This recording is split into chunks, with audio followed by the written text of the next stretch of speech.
हर पल आपके साथ। नमस्कार, आप देख रहे हैं हर पल न्यूज और मैं हूं आपके साथ माधुरी तिवारी। खबर इंडिया के इस खास बुलेटिन में आपका स्वागत है। खबरों में आगे बढ़ने से पहले नजर डालेंगे अब तक की सुर्खियों पर। 22 से 26 जनवरी तक बंद रहेगा लाल किला। आसपास के इलाकों में 3 स्तरीय सुरक्षा व्यवस्था, भारी पुलिस बल की तैनाती।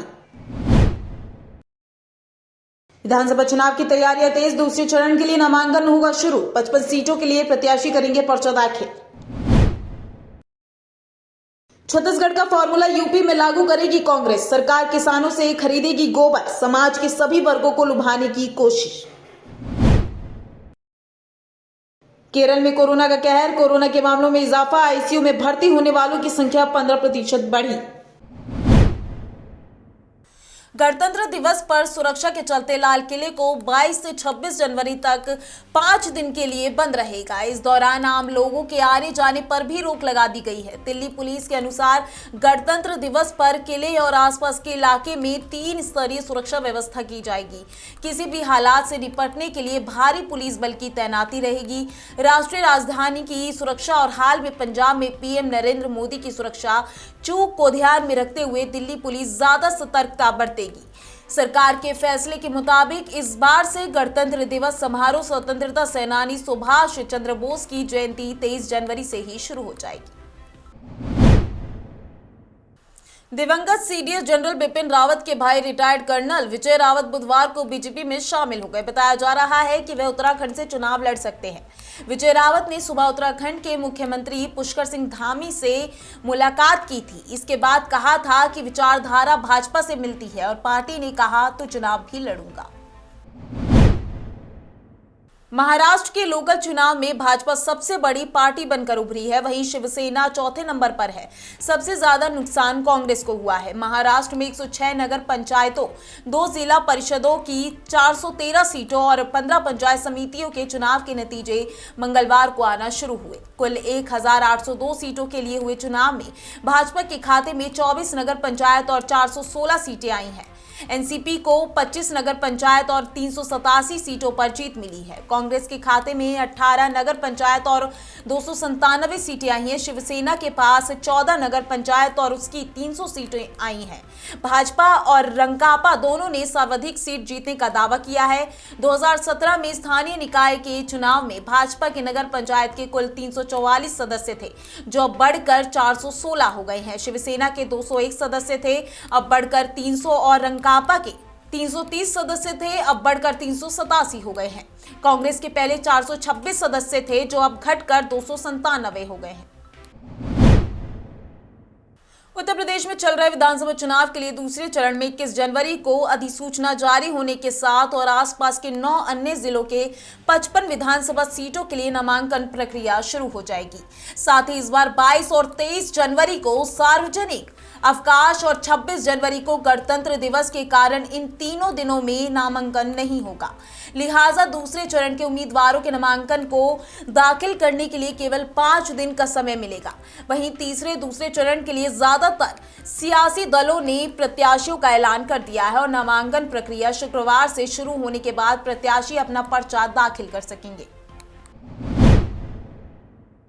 उत्तराखंड विधानसभा चुनाव के लिए बीजेपी प्रत्याशियों की पहली लिस्ट जारी कर सकती है। बताया जा रहा है कि वहीं राज्य का 70 सीटों में 20 सीटों के लिए बाद में लिस्ट जारी की जाएगी। बताया जा रहा है कि 12 सीटों को लेकर अभी पेंच में फंसा हुआ है। साथ ही प्रत्याशियों के चयन पर रजामंदी नहीं बन सकी है। बुधवार को नई दिल्ली में संसदीय बोर्ड की बैठक में इन सीटों पर सहमति बनाने के प्रयास किए गए हैं, लेकिन कई दौर के मंथन के बाद भी अंतिम निर्णय नहीं लिया जा सकेगा। बताया जा रहा है कि 58 सीटों के लिए उम्मीदवारों का चयन लगभग फाइनल है। इससे सीएम पुष्कर सिंह धामी समेत राज्य के ज्यादातर कैबिनेट मंत्रियों के नाम शामिल हैं।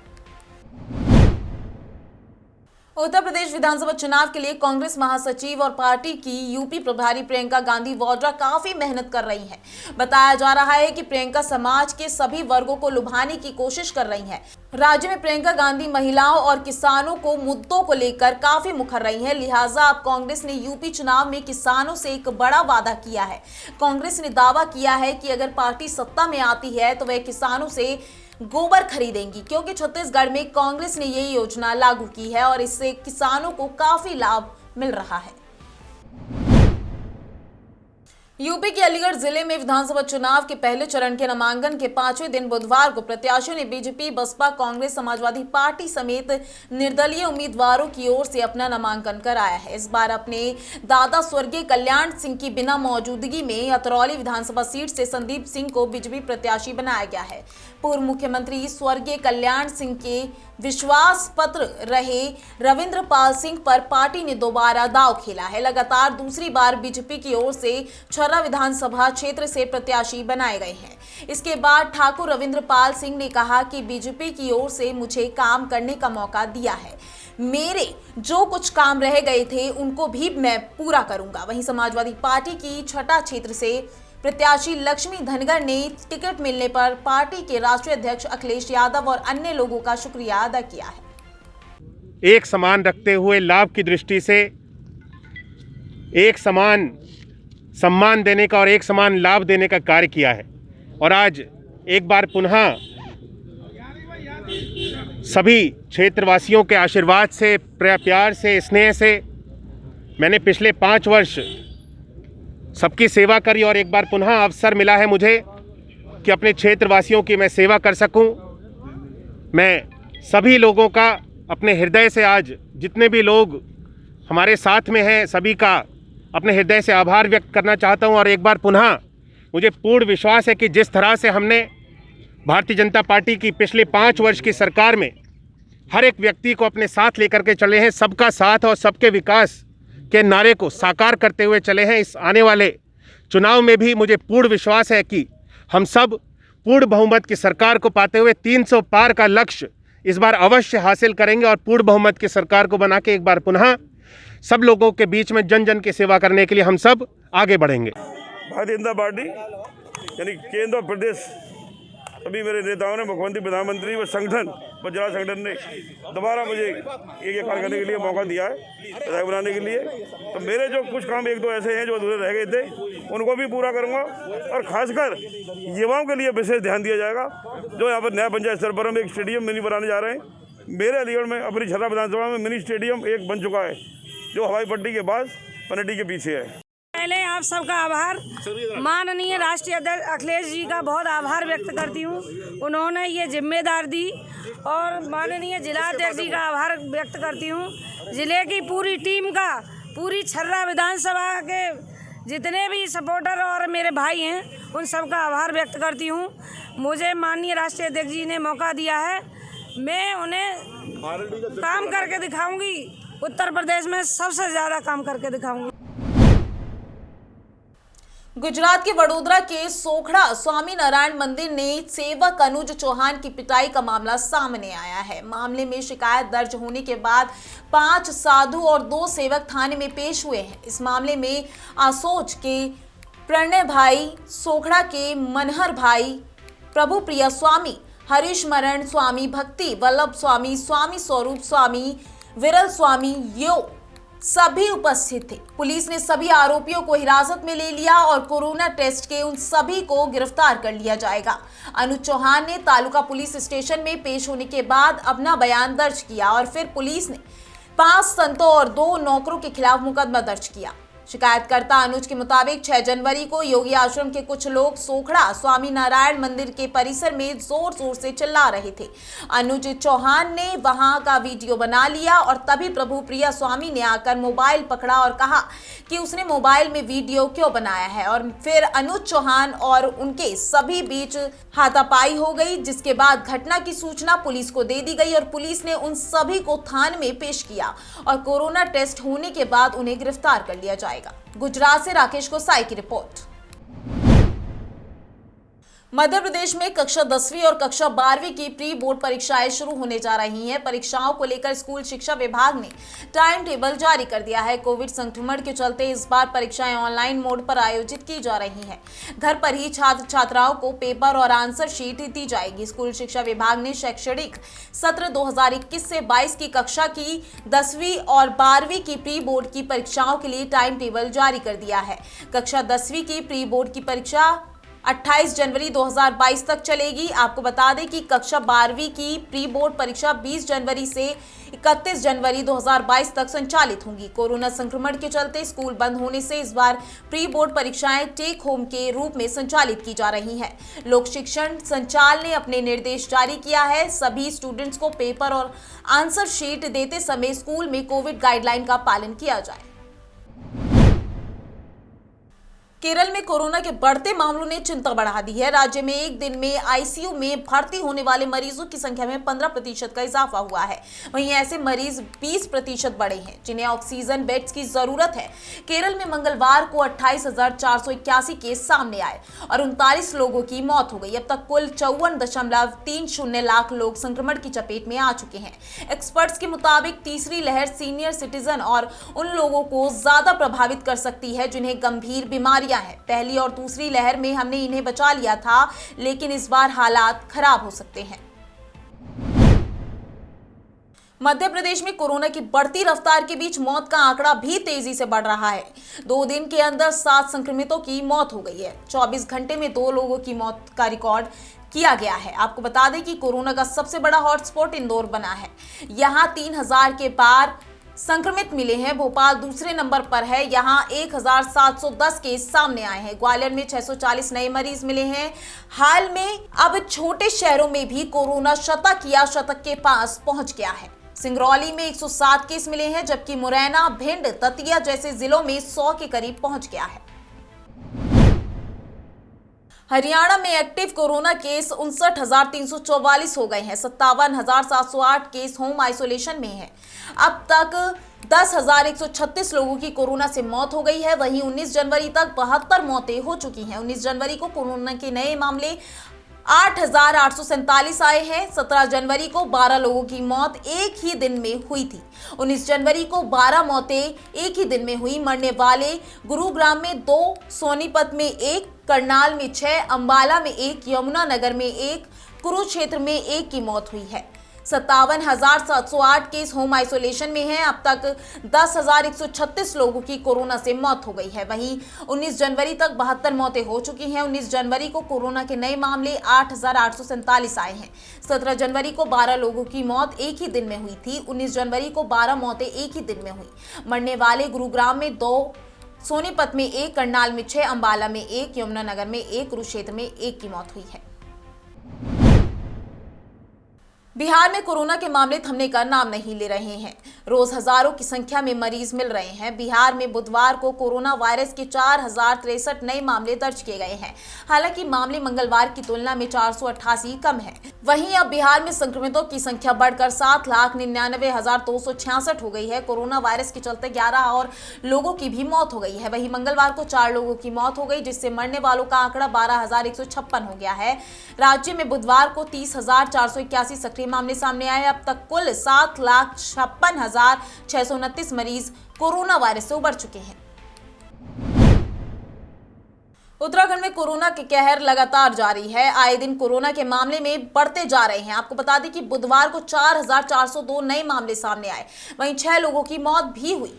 पिछले 24 घंटे में 1,956 मरीज स्वस्थ हो चुके हैं। इन्हें मिलाकर 3,43,753 मरीजों ने संक्रमण को मात दी है। फिलहाल 22,962 सक्रिय मरीजों का इलाज चल रहा है। प्रदेश की रिकवरी दर 89.96% और सैंपल जांच के आधार पर संक्रमण दर 11.85% पहुंच गई है। बता दें कि देहरादून जिले में सबसे ज्यादा 1,678 संक्रमित मिले हैं। नैनीताल में 592, हरिद्वार में 694, ऊधम सिंह नगर में 376, चंपावत में 104, पौड़ी में 238, अल्मोड़ा में 225, टिहरी में 126, पिथौरागढ़ में 123, बागेश्वर में 148, चमोली में 73, रुद्रप्रयाग में 16 और उत्तरकाशी जिले में 38 संक्रमित मिले हैं।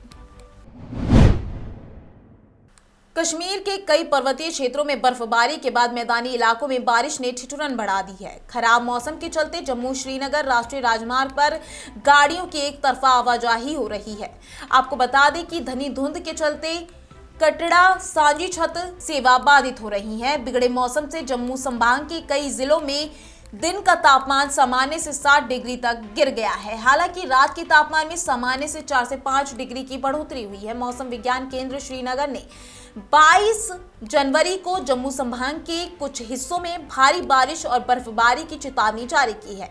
इसके साथ 20, 21 और 23 जनवरी को भी मौसम में उतार चढ़ाव जारी रहेगा। उत्तर भारत में इस समय कड़ाके की ठंड पड़ रही है। मौसम विभाग के अनुसार पंजाब, हरियाणा, दिल्ली समेत पश्चिमी उत्तर प्रदेश में आने वाले 2 दिन तक बारिश के आसार बन रहे हैं। इसके साथ ही न्यूनतम पारा भी 2 से 4 डिग्री तक बढ़ सकता है। हवा ने भी मौसम में ठंड के आसार बढ़ा दिए हैं। आपको बता दें कि आईएमडी के अनुसार आने वाले दिनों में बादल छाए रहेंगे और ठंड का प्रकोप भी जारी रहेगा। आईएमडी के मुताबिक विक्षोभ की वजह से 21 जनवरी से 23 जनवरी तक पंजाब, हरियाणा, दिल्ली, पश्चिमी उत्तर प्रदेश और उत्तरी राजस्थान में बारिश होने की संभावना बनी हुई है। मौसम विभाग के मुताबिक 18 जनवरी को होने वाले पश्चिमी विक्षोभ अब 21 जनवरी के आसपास सक्रिय होगा, जिसकी वजह से शुक्रवार से रविवार तक बारिश की संभावना बन रही है। वहीं हिमाचल प्रदेश, जम्मू कश्मीर और उत्तराखंड में 18 जनवरी के बाद भी मौसम बदलेगा। कश्मीर में लगातार चल रही बर्फीली हवाओं ने लोगों को परेशान कर दिया है। जम्मू संभाग के बीच मैदानी इलाकों में सर्दी बढ़ रही है। यहाँ दिन का तापमान सामान्य से 7 से 8 डिग्री तक गिरावट आई है। मौसम विभाग ने इस हफ्ते के अंत में हल्की बारिश और हिमपात होने की आशंका जाहिर की है। 22 और 23 जनवरी को हल्की बारिश और हिमपात की संभावना जताई है। इजराइल ने एक बहुत बड़ी कामयाबी हासिल की है। उसकी डिफेंस मिनिस्ट्री के मुताबिक arrow 3 anti ballistic missile system का आखिरी टेस्ट 100% कामयाब रहा। खास बात यह है कि टेस्ट के बारे में तो तमाम डिटेल दी गई है, लेकिन एरो 3 के एडवांस फीचर्स के बारे में कोई जानकारी नहीं दी गई। इन्हें सीक्रेट ही रखा गया है। वहीं इजरायली एयरफोर्स ने साफ कर दिया है कि अगले चंद दिनों में ही एरो 3 एयरफोर्स को सौंप दिया जाएगा। आपको बता दें कि इस डिफेंस सिस्टम को इजरायल और अमेरिकी डिफेंस एक्सपर्ट्स ने मिलकर तैयार किया है। कोरोना के चलते काफी समय से अंतर्राष्ट्रीय उड़ानें रद्द रहीं। अब नागरिक उड्डयन मंत्रालय ने अंतर्राष्ट्रीय उड़ानों के सस्पेंस को 28 फरवरी 2022 तक बढ़ाने का फैसला किया है। इसे लेकर एक नोटिफिकेशन भी जारी किया है, जिसमें लिखा है कि प्रतिबंध अंतर्राष्ट्रीय कार्गो ऑपरेशन पर लागू नहीं होगा।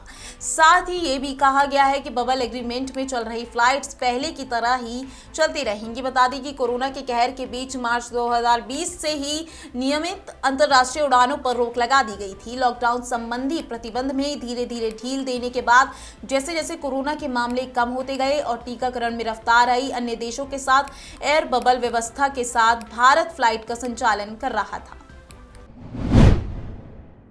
रूस और नाटो के बीच यूक्रेन के मुद्दे पर तनाव बढ़ता जा रहा है। इस मामले में तेजी से डेवलपमेंट हो रहा है। रूस से यूक्रेन की राजधानी कीव में मौजूदा अपनी एम्बेसी लगभग खाली करा ली गई है। आपको बता दें कि इसके मायने ये हुए कि रूस अपने दूतावास में मौजूदा लोगों को जंग की हालत में किसी खतरे में नहीं डालना चाहता है। वहीं दूसरी तरफ कनाडा ने रूस के मुकाबले के लिए यूक्रेन में अपने कुछ सैनिक भेज दिए हैं। वहीं आपको बता दें कि ब्रिटेन ने भी यूक्रेन को रूसी टैंकों का सामना करने के लिए एंटी टैंक वेपन संभवतः मिसाइलें दी हैं।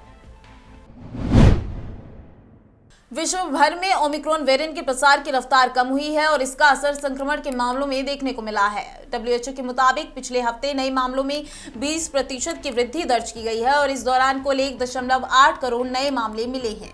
उससे पहले के हफ्ते में और महीने के शुरू में 50% संक्रमण के मामले बढ़े थे। इस बीच चीन और पाकिस्तान ने नए कोविड प्रतिबंधों को लागू किया है। वहीं अमेरिका में संक्रमण की रोकथाम के लिए N95 मास्क बांटे जाएंगे। WHO ने कहा है कि अफ्रीका को छोड़कर विश्व के हर क्षेत्र में कोरोना संक्रमण के मामले बढ़े हैं। अफ्रीका में संक्रमण के मामले में 1/3 की कमी आई है।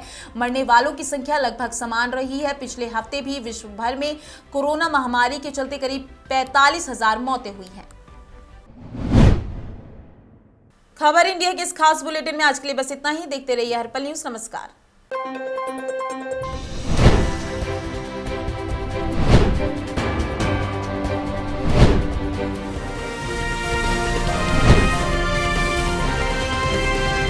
हर पल आपके साथ।